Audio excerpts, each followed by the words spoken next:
Hallo und herzlich willkommen zu einem neuen Video von Schuster Automobile. In dieser Folge von Frag Schuster geht es um das Thema My Mazda App und wie ihr die ganz einfach einrichten könnt, damit sie mit eurem Auto verbunden ist. Und wenn euch das interessiert, bleibt auf jeden Fall dran und gleich nach dem Intro legen wir los.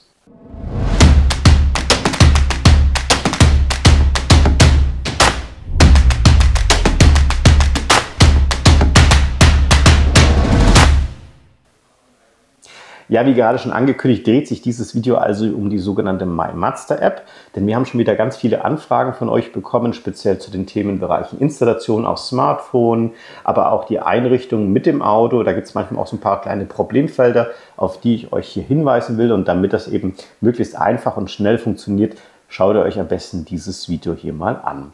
Wir fangen aber noch ein kleines Stückchen vorher an. Vielleicht gibt es ja tatsächlich einige Zuschauer, die schon Mazda fahren, aber noch nie was von dieser My Mazda App gehört haben. Grundsätzlich gibt es diese App schon sehr lange, ungefähr so seit 2019, 2020, und sie bietet euch eben einen deutlichen Mehrwert, weil eben zusätzliche Funktionen und Informationen euch bereitstellen, auf die ihr ganz einfach zugreifen könnt. Und auch neuere Modelle können sogar mit dieser App gesteuert werden, und das Beste ist, diese App ist also komplett kostenlos für euch. Jetzt gibt es vielleicht einige Zuschauer unter euch, die zwar Mazda fahren, der Mazda aber vielleicht schon ein bisschen älter ist auch kein Thema. Selbst relativ alte Modelle können damit verknüpft werden. Ganz grob als Hausnummer kann man circa sagen 2004, 2005, da macht das Sinn, denn diese Fahrzeuge ab diesem Zeitpunkt verfügen über einen sogenannten digitalen Servicenachweis, und das ist eben auch einer dieser Mehrwerte von der App. Man kann also digital auf sein Checkheft zugreifen. Hat man es mal irgendwie verloren oder es ist irgendwie nicht mehr auffindbar, kein Problem, könnt ihr euch das einfach wieder frisch ausdrucken. Man kann zusätzlich auch sehen, was die Werkstatt an dem Auto alles gemacht hat, also die Checklisten sich anschauen, würden Fotos erstellt, seht ihr die auch. Ihr habt Zugriff auf den Pannenservice von Mazda, ihr seht, wann die nächste Wartung fällig ist, also wirklich ein toller Funktionsumfang und noch vieles, vieles mehr. Das Ganze wurde dann tatsächlich auch nochmal erweitert.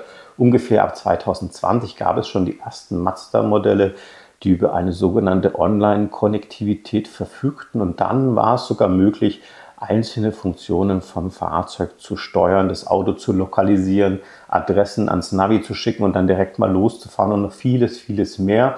Und wenn euch das interessiert, was man eigentlich alles mit dieser My Mazda App anstellen kann, dann seid ihr hier nicht im richtigen Video, da haben wir schon ein Video dazu gemacht, das verlinke ich euch mal hier oben. Hier in diesem Video geht es um das Thema Installation. Ich habe hier schon mal zwei Geräte für euch vorbereitet, um alle Nutzergruppen abzudecken. Einmal ein Apple-Gerät mit dem sogenannten iOS-Betriebssystem und ein Android-Handy, das ebenfalls diese Funktion oder diese App unterstützt. Das führt mich auch zu einem weiteren Thema. Manchmal bekommen wir auch die Frage von euch, ob man das nicht irgendwo über den Browser oder über ein Windows-Programm auch machen kann. Leider ist das eben nicht möglich, wirklich nur über Smartphone oder wenn ihr zu Hause ein Tablet besitzt. Wir fangen gleich mal mit dem iOS-Gerät an und schauen uns mal, wie man diese My Mazda App eigentlich installieren kann. Dazu starte ich jetzt einfach mal mein Smartphone, aktiviere kurz die Bildschirmaufnahme, damit ihr das schön nachverfolgen könnt. Als allererstes müsst ihr in den sogenannten App Store reingehen. Da müsst ihr mal gucken, wo ihr diese App habt. Die schaut also so aus wie so ein kleines A. Dann tippt ihr da einfach bitte drauf. Und dann habt ihr unten rechts eine Lupe, mit der ihr eben nach bestimmten Namen suchen könnt. Da tippt ihr jetzt bitte einfach auf dieses Lupe drauf und habt oben die Möglichkeit, einen Namen einzutippen.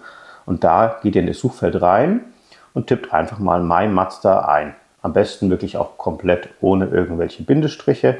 Es reicht auch schon so die ersten Buchstaben einzutippen und ihr seht schon im Ergebnisfeld, wenn das System irgendwas gefunden hat. Dann tippe ich jetzt einfach direkt oben auf die Ergebnisliste. Ich spare mir also das alles komplett einzugeben.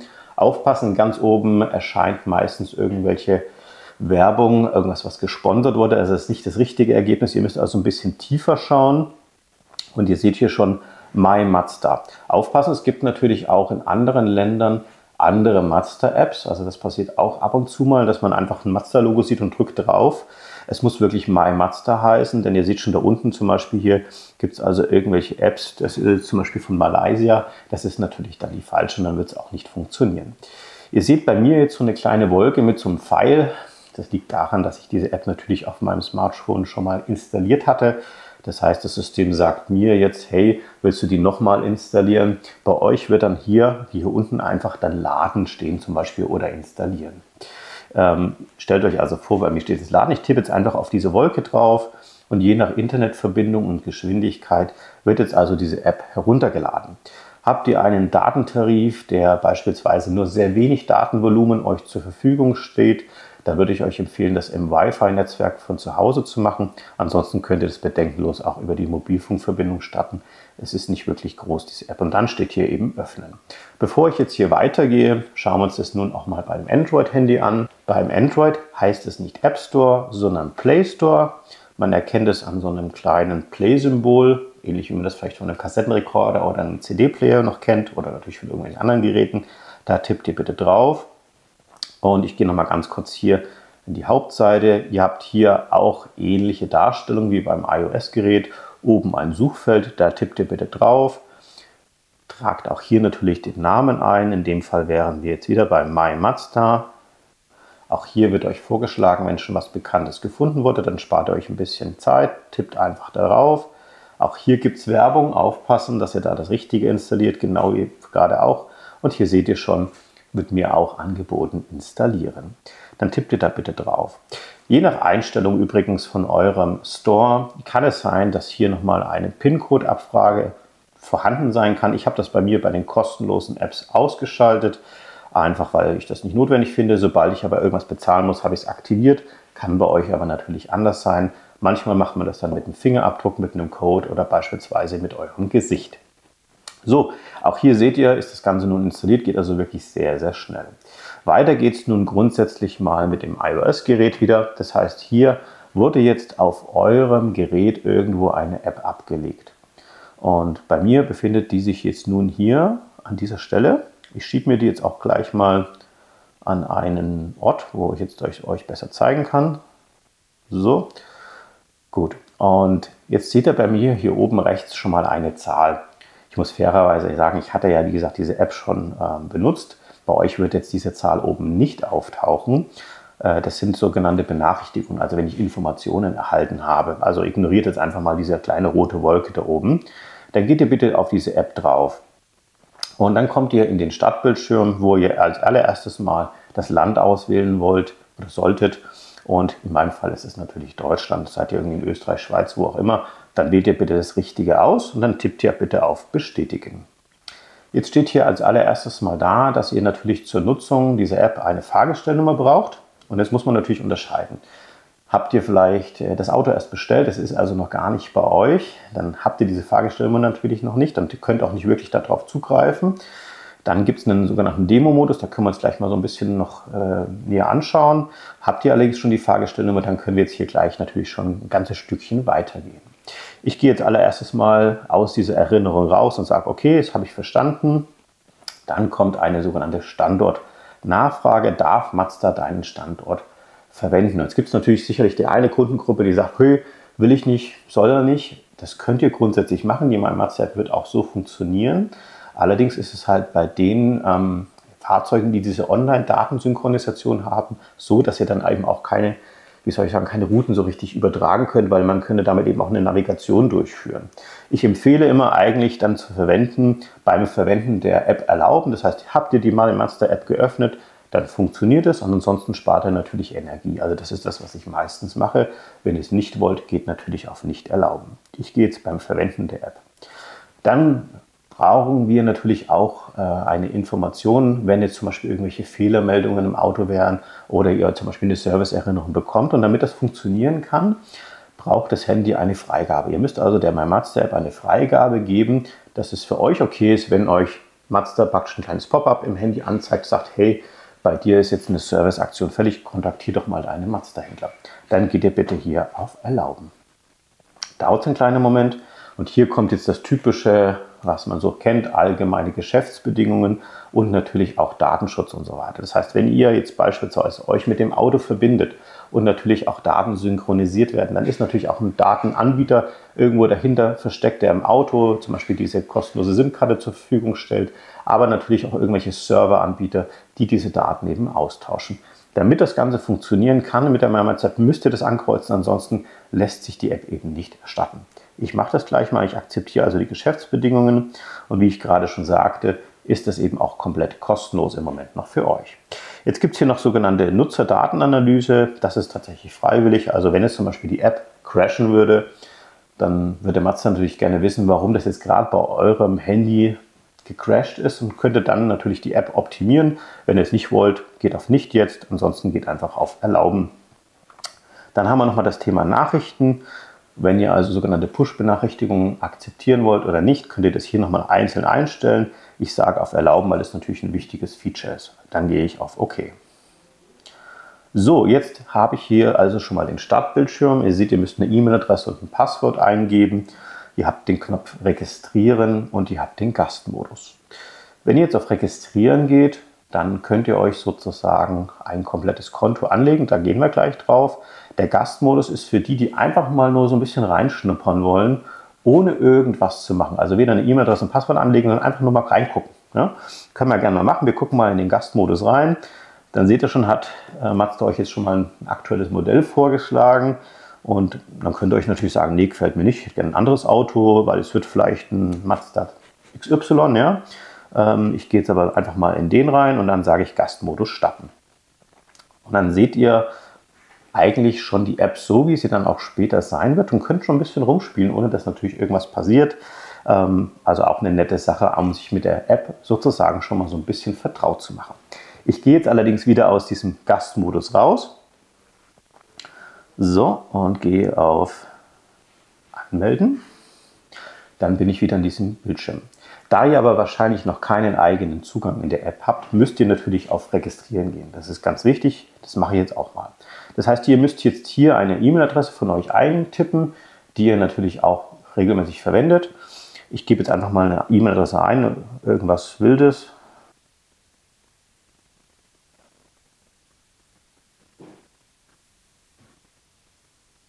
So, ich musste noch kurz zu meinem PC rennen, um den Code zu holen. Den tippe ich jetzt gleich mal ein. Okay, und dann gehe ich einfach hier auf Weiter. Ihr habt insgesamt 10 Minuten Zeit. Solltet ihr keinen Code erhalten haben, dann könnte es eventuell sein, dass ihr wirklich zweimal die falsche E-Mail-Adresse eingegeben habt oder vielleicht ist es aus irgendeinem Grund in einem sogenannten Spam-Filter, also einem Werbefilter gelandet. Da solltet ihr also mal bei eurem E-Mail-Programm oder in eurer Web-Plattform nachschauen. Da gibt es meistens so Junk-Mail oder Spam-Filter, dass ihr da mal reinschaut, ob da vielleicht dann diese E-Mail gelandet ist. Und dann kann man meistens auch dann da irgendwo Rechtsklick drauf machen und sagen, das ist also kein Spam, dass zukünftig also diese E-Mails nicht mehr in diesem Filter landen. Jetzt gibt es noch das Thema Telefonnummer verifizieren. Das heißt, hier müsst ihr natürlich auch eure Telefonnummer hinterlegen, damit es klappt. Das tue ich jetzt gleich mal.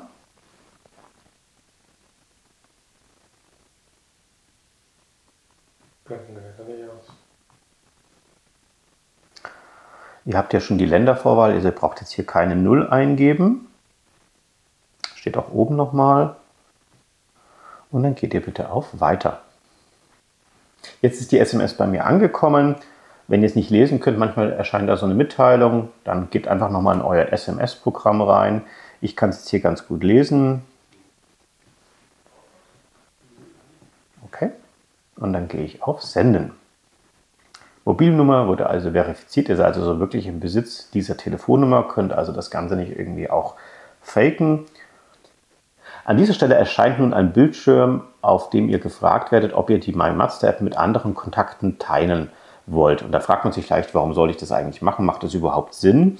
Und da gibt es tatsächlich ein paar Sachen, die man beachten muss. Grundsätzlich ist es ja so, dass vielleicht einige von euch auch das Auto mit der Partnerin und dem Partner zusammen nutzen oder vielleicht auch die Kinder das Auto nutzen und die natürlich vielleicht auch gerne diese Funktionen aus der My Mazda App verwenden wollen. Und dann könnte man eben gleich diese Personen auswählen und die würden dann einen Link zugeschickt bekommen, um das gleiche eben auch durchzuführen. Jetzt gibt es vielleicht auch einige Zuschauer, die sagen, naja, eigentlich will ich das ja gar nicht. Ich will ja nur alleine mit dem Auto fahren. Dann sucht man jetzt hier den Knopf, wie man da rauskommt. Also grundsätzlich würde ich nicht empfehlen, jetzt hier alle 213 Kontakte zu teilen, sondern natürlich dann eben Kontakte auszuwählen in eurer Adresszeile. Aber wenn ihr eben keine Kontakte wollt, dann geht ihr trotzdem auf Kontakte auswählen. Und dann ganz unten steht Kontakte später auswählen. Das ist jetzt für den Fall, dass ihr eben alleine das Auto nutzt. Ich gehe jetzt auf Kontakte später auswählen. Jetzt will Mazda natürlich auch ein paar Informationen zu euch haben, wer denn eigentlich der Besitzer von dem Auto ist. Hier könnt ihr natürlich dann den Titel auswählen, also praktisch die Herr oder Frau beispielsweise ist möglich. Dann gehe ich auf Auswählen. Hier haben wir natürlich dann auch den Namen. Ich gebe jetzt einfach mal meinen Namen ein. So, hier steht es ja schon. Zweiter Vorname, Nachname. Das, so, okay. Und die Adresszeile gebe ich jetzt einfach mal meine Firmenadresse ein. Straße. Dann haben wir hier die Hausnummer mit dabei, also gebe ich jetzt einfach Nummer 6 ein. Habt ihr jetzt noch Adresszeile 2 oder 3, das wäre jetzt beispielsweise in irgendwelchen Wohnblöcken, wo man das irgendwie noch unterscheiden musste. Ist meistens in Deutschland eigentlich gar nicht der Fall, ist eher im Ausland. Postleitzahl natürlich. Jawohl, und dann noch die Stadt.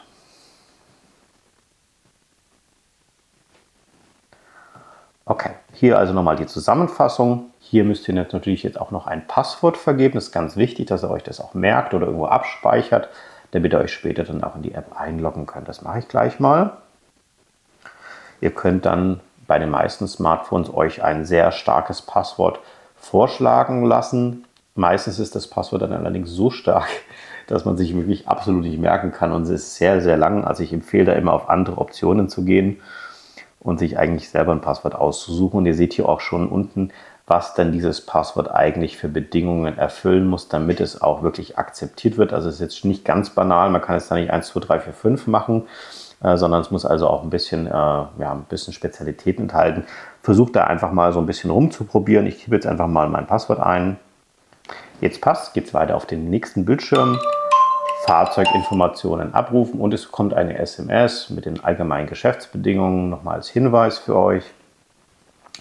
So, jetzt wird also Folgendes passieren. Mazda prüft im Hintergrund, ob es schon ein Fahrzeug gibt, das auf euren Namen läuft mit der angegebenen E-Mail-Adresse. Das wäre sozusagen das Einfachste.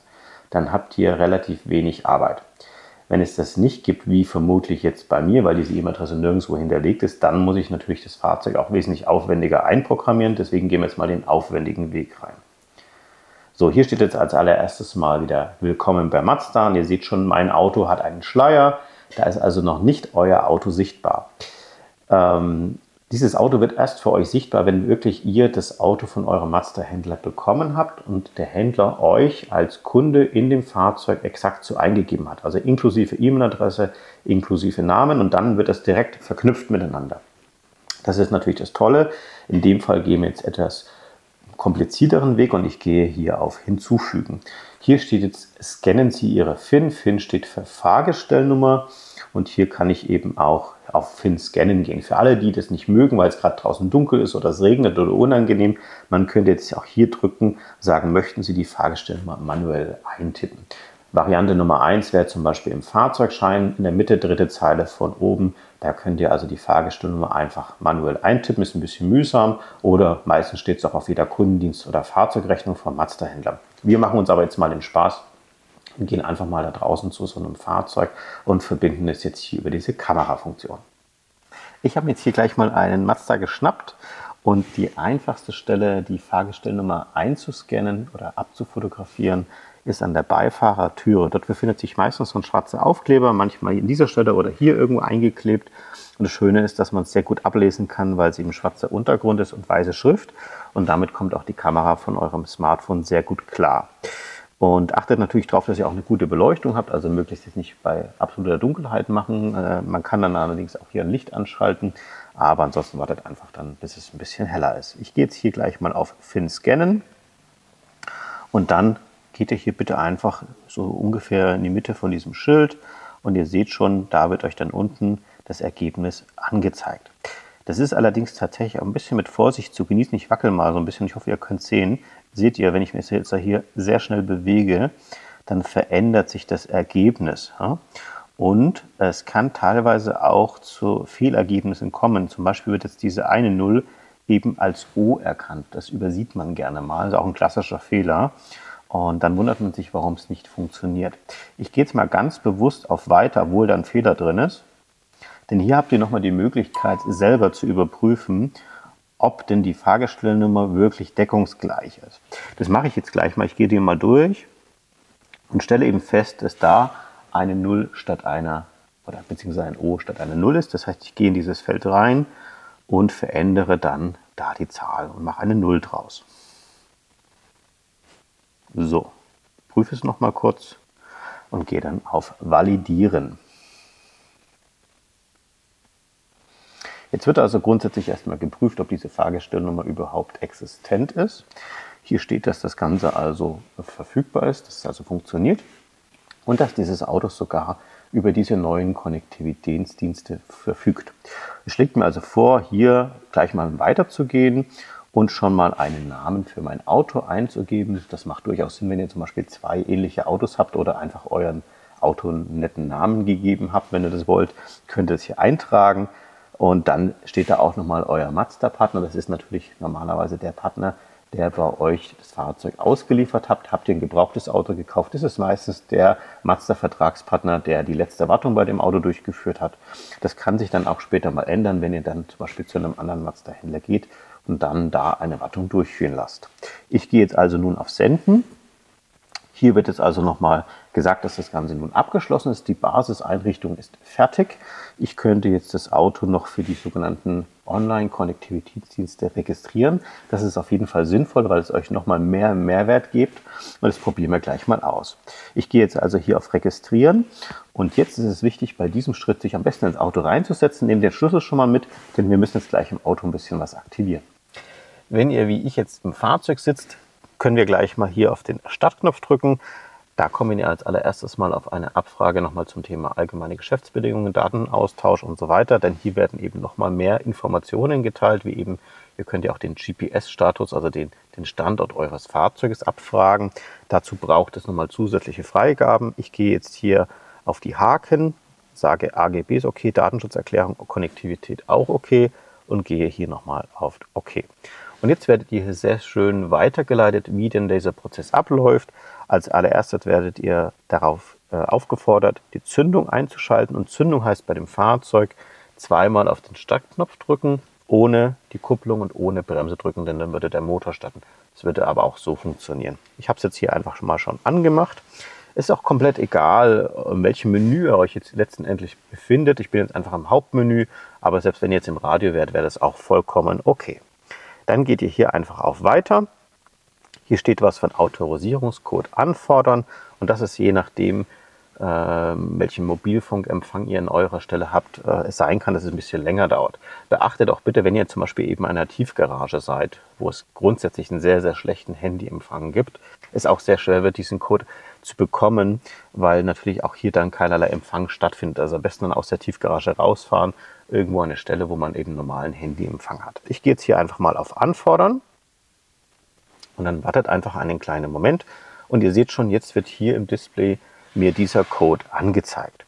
Das ist ein einmaliger Code, also grundsätzlich müsst ihr euch den nicht aufschreiben oder merken, der ist jedes Mal anders. Und genau den Code tippe ich jetzt hier bei mir in meinem Smartphone ein. Damit bestätigt ihr, dass ihr der Besitzer von eurem Smartphone seid, dass das euer Auto ist und somit kann auch wieder niemand Fremdes sich mit eurem Auto verbinden. Und dann braucht ihr eigentlich nur noch auf Senden gehen. Hier steht es dann, Registrierung wird verarbeitet. Ihr kriegt nochmal die allgemeinen Geschäftsbedingungen per SMS zugesendet. Das war jetzt eben gerade auch nochmal die allererste Benachrichtigung. Und dann kommt nochmal eine weitere Benachrichtigung, wenn dieser Vorgang abgeschlossen ist. Das dauert im Schnitt irgendwo so 1-2 Minuten. Und dann werden auch diese Vorgänge oder dieser Konnektivitätsdienst auch schon im Hintergrund eingerichtet.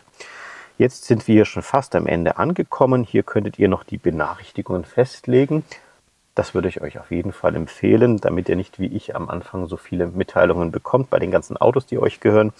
Drückt ihr einfach mal da drauf und jetzt könnt ihr hier sagen, wann ihr gerne informiert werden wolltet. Da hat jeder natürlich irgendwo seinen eigenen Geschmack. Ich persönlich, ich sage jetzt zum Beispiel, ich möchte jetzt diese ganzen Benachrichtigungen nicht haben. Und wenn ihr das speichern wollt, das ist wichtig, das ist ein bisschen knifflig, dann müsst ihr hier unten bitte nochmal dieses einzelne Teil markieren. Denn ansonsten wird in dieser Einstellung nur maximal 24 Stunden gespeichert und er springt wieder zurück. Und das wird eben bedeuten, jedes Mal, wenn eben die Tür aufgemacht wird, werdet ihr eine Push-Mitteilung bekommen im System, was ich persönlich ein bisschen lästig finde. Ich würde das eigentlich nur verwenden, wenn ihr zum Beispiel das Auto abstellt, irgendwo am Flughafen und ihr fahrt in Urlaub. Dann wollt ihr vielleicht schon informiert werden, wenn jetzt auf einmal die Tür aufgemacht wird oder irgendwas mit dem Auto passiert. Aber ansonsten, wenn ihr das Auto irgendwo in der Garage abstellt, ist es meines Erachtens jetzt nicht besonders wichtig. Aber das könnt ihr selber entscheiden. Ich habe das jetzt hier gemacht, mehr müsst ihr nicht machen und ihr geht auf X. Und ihr seht schon, Hier habe ich jetzt mein Fahrzeug integriert in meine Mazda-App. Habt ihr mehrere Mazdas, habt ihr natürlich dann hier auch noch die Möglichkeit, weitere Fahrzeuge hinzuzufügen. Ja, und dann braucht ihr eigentlich nur noch auf euren Mazda zu tippen, den ihr gerade auswählt. Wenn ihr jetzt mehrere hättet, ansonsten geht einfach auf Weiter und schon seid ihr hier in der MyMazda-App drinnen. Und an dieser Stelle sind wir auch schon fertig mit der Einrichtung. Alles, was jetzt kommt, haben wir euch bereits in einem sehr aufwendigen Video präsentiert und deswegen werde ich jetzt hier nicht an dieser Stelle weitergehen, sondern euch empfehlen, genau dieses Video anzuschauen. Ich verlinke es euch auch nochmal unten in der Videobeschreibung. Ich würde mich aber freuen, wenn euch dieses Video hier geholfen hat, euren Mazda mit eurer MyMazda-App zu verbinden. Wenn noch irgendwelche Fragen dazu sind, schreibt es wie immer in die Kommentare rein. Hat euch dieses Video gefallen, freuen wir uns natürlich über einen Daumen nach oben. Und ansonsten bedanke ich mich wie immer fürs Zuschauen. Vergesst aber nicht, unseren Kanal zu abonnieren, denn das ist kostenlos für euch. Und drückt die Glocke, dann kriegt ihr immer eine Info, wenn wir ein neues Video hochgeladen haben. Ich danke euch, wir sehen uns wieder beim nächsten Video.